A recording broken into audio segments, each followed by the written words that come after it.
When's the best time to start weaning? The American Academy of Pediatrics recommends exclusive breastfeeding for the first 6 months after birth, and breastfeeding in combination with solids foods until at least age 1. Breastfeeding is recommended as long as you and your baby wish to continue. When to start weaning your child is a personal decision. It's often easiest to begin weaning when your baby starts the process. Changes in breastfeeding patterns leading to eventual weaning often begin naturally at age 6 months, when solid foods are typically introduced. Some children begin to seek other forms of nutrition and comfort at around age 1. By this age, children typically eat a variety of solid foods and are able to drink from a cup. Other children might not initiate weaning until they become toddlers, when they're less willing to sit still during breastfeeding.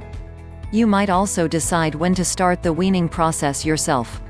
This might be more difficult than following your child's lead, but can be done with extra care and sensitivity. Whenever you start weaning your baby from the breast, focus on your child's needs as well as your own.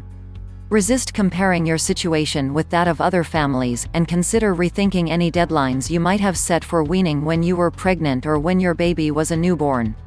Are there certain times when it wouldn't be smart to start weaning? Consider delaying weaning if you're concerned about allergens. If you or your child's father has food allergies, consider delaying weaning until after your child turns age 1.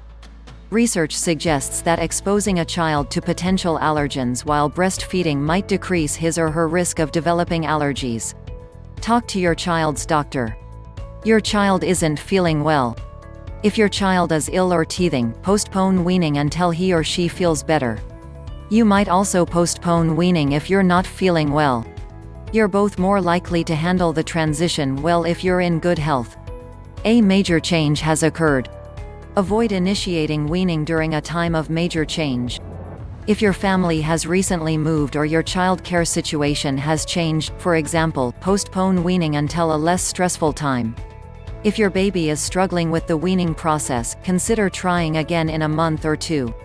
What's the best way to begin weaning? Slowly tapering off how long and how often you breastfeed each day, over the course of weeks or months, will cause your milk supply to gradually diminish and prevent engorgement. It might be easiest to drop a midday breastfeeding session first. After a lunch of solid food, your child might become interested in an activity and naturally give up this session. Once you've dropped one feeding, you can work on dropping another. Should I refuse feedings during the weaning process? Refusing to breastfeed when your child wants to nurse can increase your child's focus on the activity. If your child wants to nurse, go ahead.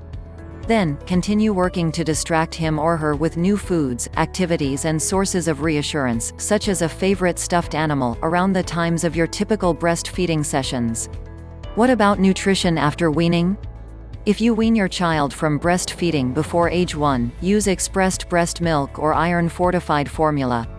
Don't give your child cow's milk until after his or her first birthday. You can wean your child to a bottle and then a cup or directly to a cup.